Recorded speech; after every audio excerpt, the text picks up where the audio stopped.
My name is Ashadri Kappa. I'm a businessman. We are agents of a few mines in DRC, in Congo. My complaints are, I supplied some gold to a pastor in South Africa, Pastor Shepherd Bushiri, 2 years ago. He got the gold.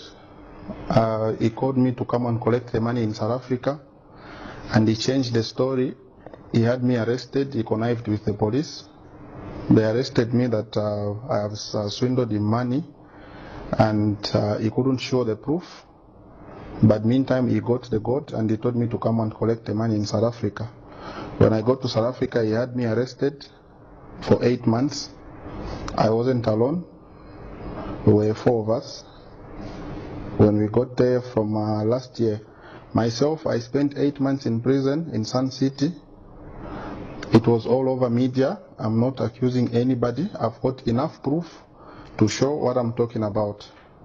Bushiri came to my office in Zambia. We had a meeting. I've got the pictures. I've got the footage of everything. The only thing I want is the South African government to help me to recover the money from this guy. For me, I don't care about how people they are praising him to be their pastor. According to me, he is a crook and he got my money and I want it. And I'm not going to stop here. I will make sure that my money is recovered. He made me arrest. He arrested innocent people, these 3 guys that are seated with me. If he can see, he knows the faces and he knows what he did to these innocent people. He kept them in prison for 1 year plus.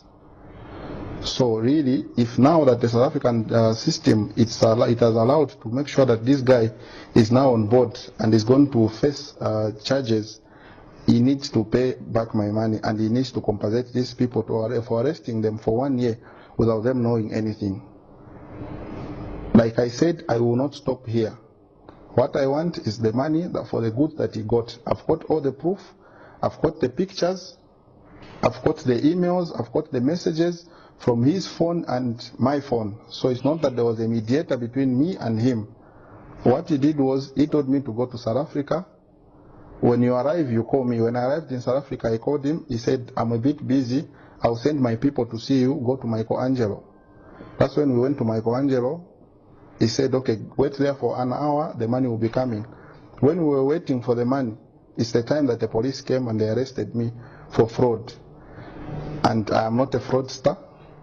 What I want is my money. He knows where he got the things and he knows how he shipped. I've got the information, even the time that he came with his jet in Zambia. I've got everything. So if he's going to prove, or if he wants to say no, I've got enough proof to prove what I'm saying. What I want is the money, and that's all. So I'm appealing to the South African government. I need help.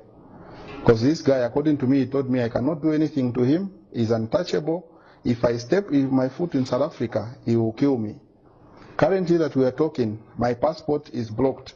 I cannot go to South Africa. I have got a ticket which I will show. I went to the airport in Zambia. I checked in. They refused that the South African government, they've refused you to go in South Africa. So I cannot even step my foot there. The reason, he knows why he did that. After he got the money, he's paid people so that I cannot go to South Africa to claim my money. So this is the only way. I think if I can go on media and speak to people, it's the only time the message will reach him, because I'm unable to go to South Africa. If anybody can go and scan my passport, you'll see that I am blocked. I cannot go to South Africa. Okay. So my question is, you earlier indicated that this happened 2 years ago. You got arrested, and soon after you came out, what other efforts did you make, and how much worth was the gold that you supplied to him? The gold was 500 kgs. It was worth $16 million. According to the agreement that we agreed, because I was selling him at $32,000 per kg times 500. I have got the proof of his wife holding my gold, the gold that they are posting on media that they were smuggling in South Africa. That is my consignment, and the wife knows very well. I've got more photos of more than what you are seeing on the media. That is his wife. His wife flew here. I've got pictures of him, myself, and his wife. I've got pictures of him and myself in his house in South Africa. I've got everything.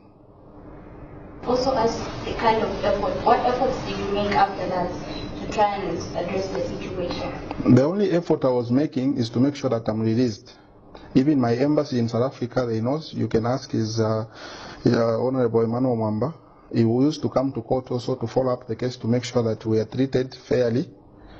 And when we came out, I got threats that I'm going to be killed. I must make sure that I leave South Africa. I went to Pretoria at the embassy. I was given, because they caught my passport. They refused to give me the passport. So I went to the embassy. I got the traveling document. It's the one that I flew in with from South Africa to Zambia. From then, when I got the ticket, I wanted to go back and push to see if I can see other authorities for help. I found that I'm blocked in the South African system. I can't enter. So it's the only effort I've done. So if I am not allowed to go to South Africa, the only way I can is to go through media to make sure that everything is handled accordingly.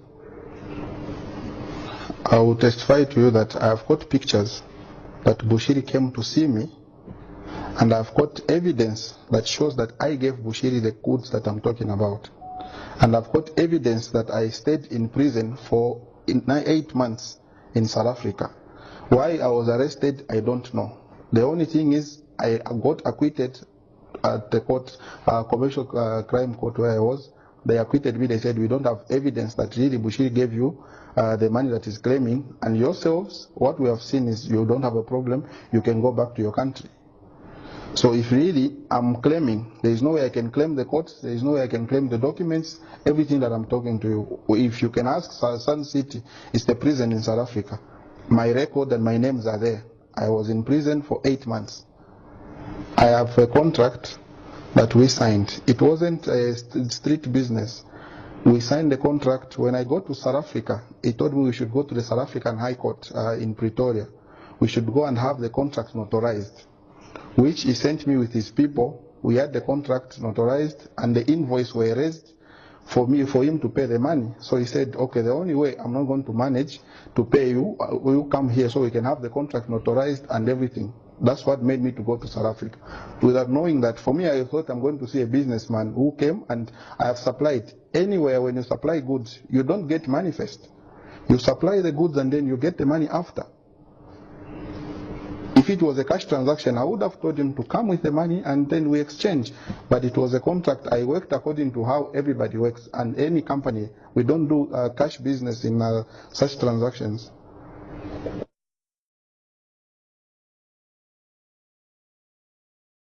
It was all over media. There is no Zambian that doesn't know what I'm talking about.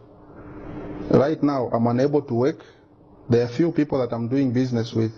Those people who trust me, because if you go on Google, you Google my names, you'll find he has paid people, he has put that me, I'm a scammer. So anybody who's doing business with my company, if they go online, they check that, no, me, I defrauded Bushiri money, and they cannot work with me. So what I'm telling you, if you can go online, you check everything, you'll see enough proof.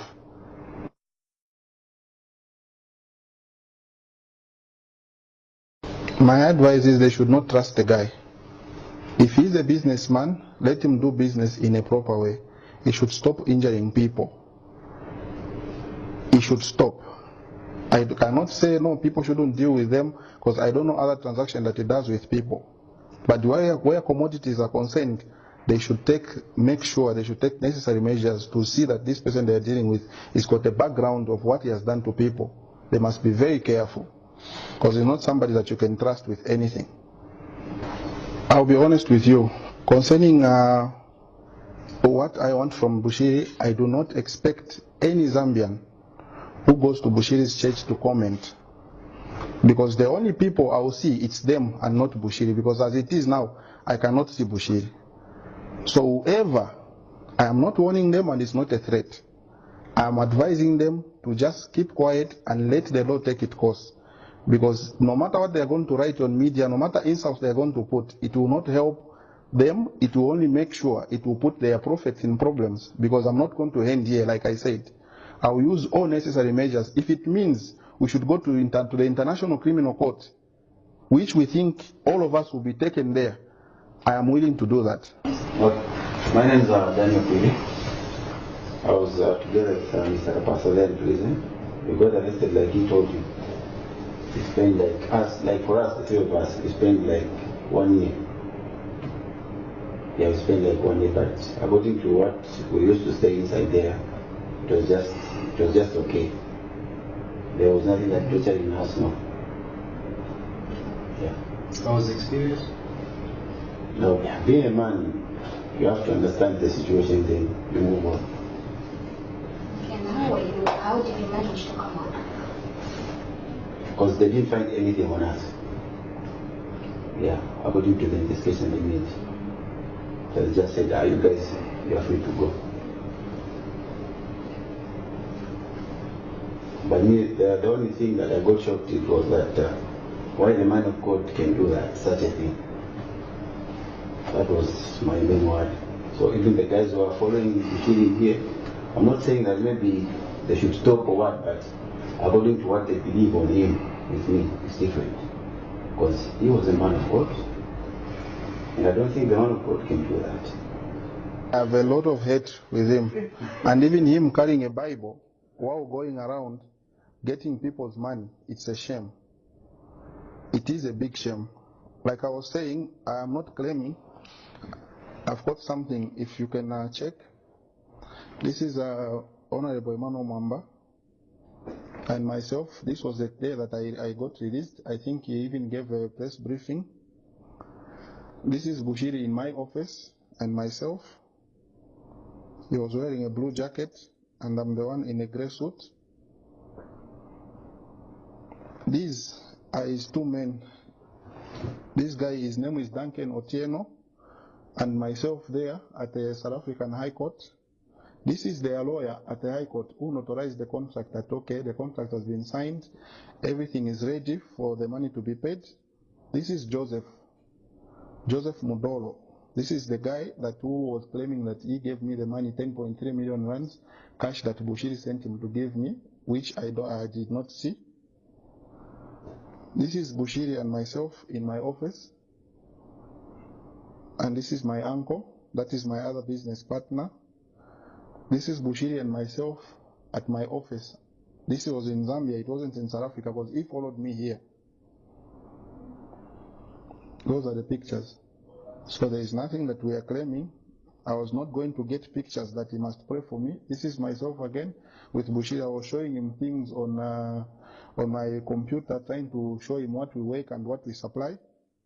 So for me, I didn't go to ask for prophecy or anything. So what I wanted was just the business that we were doing and which he proved. I've got the other documents that are showing where me and myself and himself, where we were exchanging our messages and everything. So I did not, there is nothing that I'm claiming. The number that I have that I was talking to him on is the Malawian number, which I will take out the messages and everything, will print and will show it to the media. So people can follow our conversation from when he was coming to Zambia, he was starting off coming to Zambia, when he arrived and when he went, when he told me, okay, the money is ready, you can come to South Africa. So for me, when anybody who is going to say, no, Bushiri is a man of God, for me, he's not a man of God, he's a fraud. And those people who are saying, no, he's a man of God, they are lying, they are not lying. If I can come from Zambia and say what I'm saying now, then you must know what we are dealing with. To be honest, I'm only human. If I can see Bushiri now, where the hospital or the police where he's staying, or the funeral house or the graveyard, I cannot give him 1 inch. I will make sure I'm with him until I get the money. Because the treatment we got in South Africa, it wasn't okay. One, he has ruined my reputation. Two, my business cannot move well. It's because people all over, they know that me, I got money from him. So what I'm telling you now, it's the actual story, and I have enough proof. Amen.